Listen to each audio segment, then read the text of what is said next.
So what's going on, guys? I'm back here with another video, and this time I have a story for you. Now this is a story that takes place way back in the day, almost like 10 years ago almost, I think. Probably like a year over, probably like 11 years.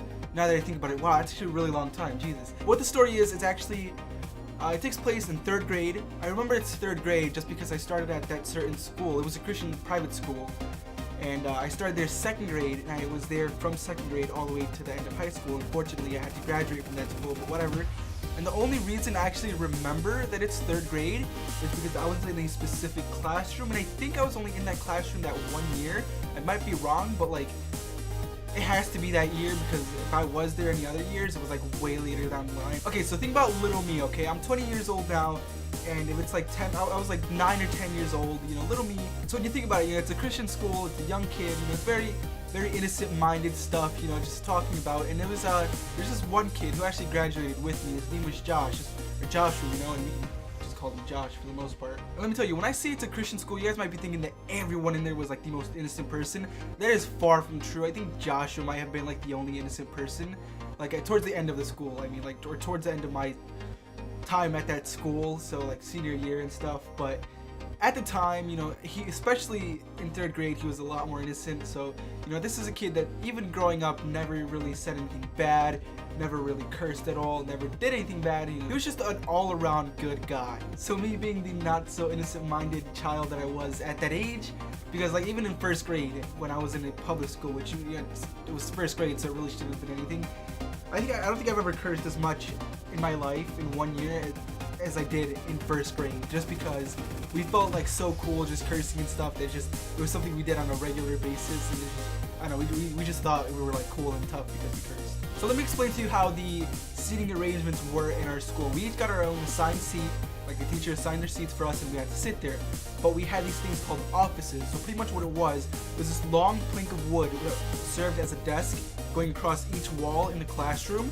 And then on that we had dividers. So it was kind of like a little cubicle for each student. And you could fit like little papers or anything under the divider, you know, like sneak notes and stuff.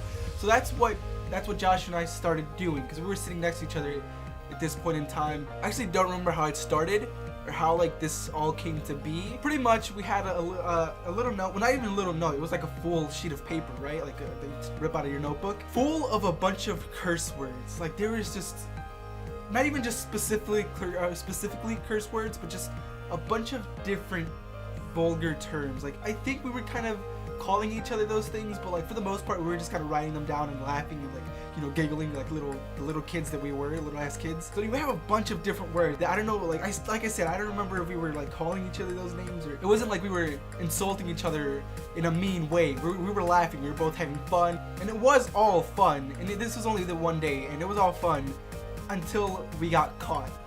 Now I didn't realize we got caught. I just remember my teacher tapping me on the shoulder. She's like, hey, can I talk to you guys outside? I was confused as hell. I was like, okay, yeah, well, whatever. We can go outside. And then I see her with the little paper in her hand.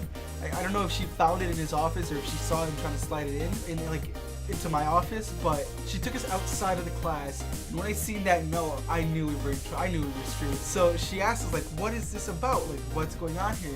And then, you know, right away, Josh was, like I said, he was an innocent kid, so he got scared. He was freaking out. Like I was scared too. Obviously, I was like, damn, you know, we're in trouble, whatever, but like it wasn't as big of a deal to me. But Josh, he was freaking out.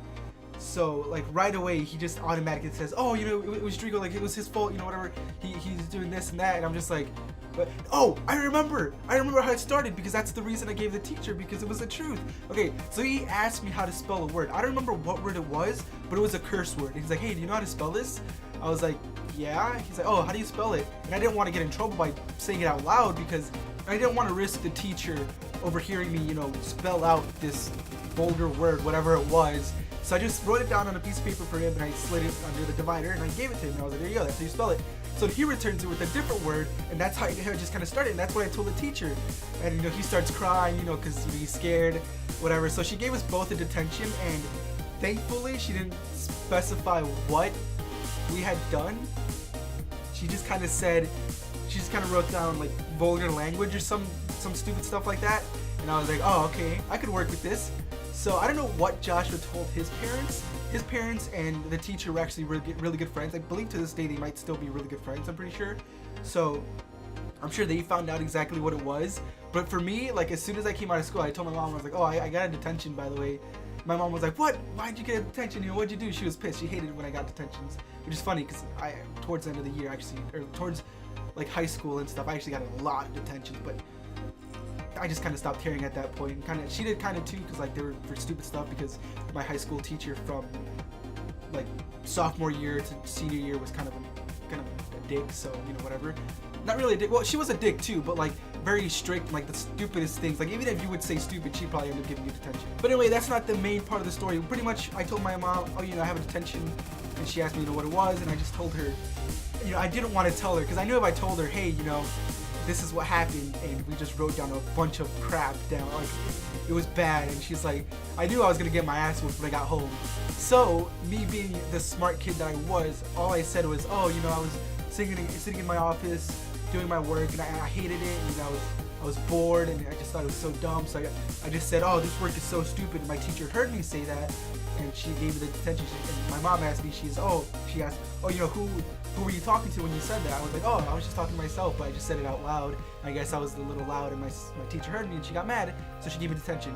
And my mom completely bought the story. Like, I bet to this day, if she even remembers that detention, because I made it seem like such an irrelevant little thing, so I highly doubt she remembers that detention, especially since it was like 10 years ago, and I've gotten like hundreds of detentions since.